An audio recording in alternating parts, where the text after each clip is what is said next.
ಬೆಂಗಳೂರಿನ ಅರಮನೆ ಮೈದಾನದಲ್ಲಿ ಯುವ ಕಾಂಗ್ರೆಸ್ ಅಧ್ಯಕ್ಷರ ಪದಗ್ರಹಣ ಕಾರ್ಯಕ್ರಮ ಅದ್ದೂರಿಯಾಗಿ ನಡೆಯಿತು. ಕೆಪಿಸಿ ಅಧ್ಯಕ್ಷ ಡಿಕೆ ಶಿವಕುಮಾರ್ ಅವರು, ಡಿಸಿಎಂ ಡಿಕೆ ಶಿವಕುಮಾರ್ ಅವರು, ಯುವ ಕಾಂಗ್ರೆಸ್ ರಾಷ್ಟ್ರೀಯ ಅಧ್ಯಕ್ಷ ಉದಯ್ ಭಾನು, ರಾಷ್ಟ್ರೀಯ ಯುವ ಕಾಂಗ್ರೆಸ್ನ ಮಾಜಿ ಅಧ್ಯಕ್ಷ ಶ್ರೀನಿವಾಸ್ ಸೇರಿದಂತೆ ಹಿರಿಯ ನಾಯಕರು ಉಪಸ್ಥಿತರಿದ್ದರು. ಹಿರಿಯರ ಸಮ್ಮುಖದಲ್ಲಿ ರಾಜ್ಯ ಯುವ ಕಾಂಗ್ರೆಸ್ನ ನೂತನ ಅಧ್ಯಕ್ಷರಾಗಿ ಎಚ್ ಮಂಜುನಾಥ್ ಪದಗ್ರಹಣವನ್ನು ಸ್ವೀಕಾರ ಮಾಡಿದರು. ಇದೇ ವೇಳೆ ಯುವ ಕಾಂಗ್ರೆಸ್ನ ಚುನಾಯಿತ ಪ್ರತಿನಿಧಿಗಳಿಗೆ ಕೆಪಿಸಿ ಅಧ್ಯಕ್ಷ ಡಿಕೆ ಶಿವಕುಮಾರ್ ಯುವ ಸಂಕಲ್ಪವನ್ನ ಪ್ರತಿಜ್ಞೆಯನ್ನು ಬೋಧಿಸಿದರು. ಹಸ್ತಾಂತರ ಮಾಡಿದ್ದಾರೆ ನೂತನ ಅಧ್ಯಕ್ಷರಾಗಿ ಆಯ್ಕೆಗೊಂಡಿರುವಂತಹ ಶ್ರೀ ಮಂಜುನಾಥ್ ಗೌಡರವರಿಗೆ. ಕರ್ನಾಟಕ ಯುವ ಕಾಂಗ್ರೆಸ್ಸಿನ ಚುನಾವಣೆ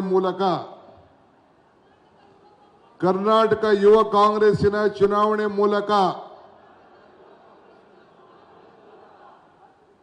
ಪ್ರಜಾಸತ್ತಾತ್ಮಕ ನಿಟ್ಟಿನಲ್ಲಿ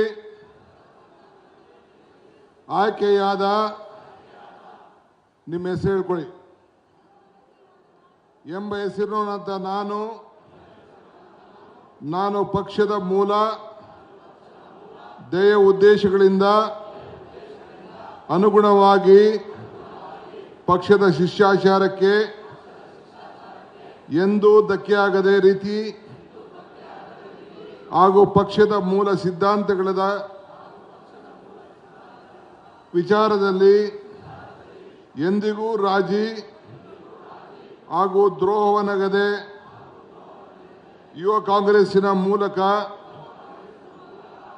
ಮಂತ್ರ ಜಾತ್ಯತೀತತೆ, ಭ್ರಾತೃತ್ವ, ಸಂವಿಧಾನದ ಆಶಯಗಳಾಗಿ ಶಾಂತಿಯುತ ಹೋರಾಟ, ರಾಷ್ಟ್ರೀಯ ವಿಕೋಪದಲ್ಲಿ ಸಹಕಾರ. ಶತಮಾನದ ಇತಿಹಾಸ ಹೊಂದಿರೋ ದೇಶಕ್ಕೆ ಸ್ವತಂತ್ರ ತಂದುಕೊಟ್ಟದ್ದು ಕಾಂಗ್ರೆಸ್ ಪಕ್ಷ.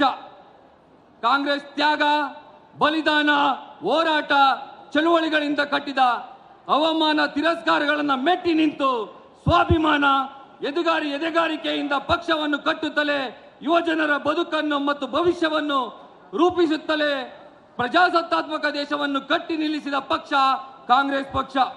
ಈ ಕಾಂಗ್ರೆಸ್ ಎಂಬ ಆಲದ ಮರದ ಬೇರುಗಳೇ ಯುವ ಕಾಂಗ್ರೆಸ್ ಮತ್ತು ವಿದ್ಯಾರ್ಥಿ ಕಾಂಗ್ರೆಸ್. ಹೋರಾಟ ಚಳುವಳಿಗಳಿಗೆ ಈ ಬೇರಿಗೆ ನೀರು ಗೊಬ್ಬರ. ಯುವ ಕಾಂಗ್ರೆಸ್ನ ರಾಜ್ಯಾಧ್ಯಕ್ಷ ಅನ್ನೋ ಹುದ್ದೆಗೆ ನಾನು ಅರ್ಹ ಅಂತ ಆಯ್ಕೆ ಮಾಡಿದ ಪ್ರತಿಯೊಬ್ಬ ಯುವತಿಯರಿಗೆ ನಾನು ಅತ್ಯಂತ ಪ್ರೀತಿಯ ಧನ್ಯವಾದ ಹೇಳೋದಕ್ಕೆ ಬಯಸ್ತೇನೆ. ಯುವ ಕಾಂಗ್ರೆಸ್ ಅಧ್ಯಕ್ಷ ಅನ್ನೋದು ಒಂದು ಅಧಿಕಾರ ಅನ್ನೋ ಭಾವನೆ ನನ್ನಲ್ಲಿಲ್ಲ. ನಿಜ ಹೇಳಬೇಕು ಅಂದ್ರೆ ಇದು ದೊಡ್ಡ ಜವಾಬ್ದಾರಿ ಅಂತ ನಾನು ಸ್ವೀಕರಿಸ್ತೇನೆ. ಕಾಂಗ್ರೆಸ್ ಪಕ್ಷದ ಮಹಾನ್ ನಾಯಕರಲ್ಲಿ ಒಬ್ಬರಾದ ದಿವಂಗತ ರಾಜೀವ್ ಗಾಂಧಿ ಒಂದು ಮಾತು ಹೇಳಿದ್ದಾರೆ, ಯುವ ಜನಾಂಗ ಅನ್ನೋದು ಈ ದೇಶದ ಭವಿಷ್ಯ ಮಾತ್ರವಲ್ಲ,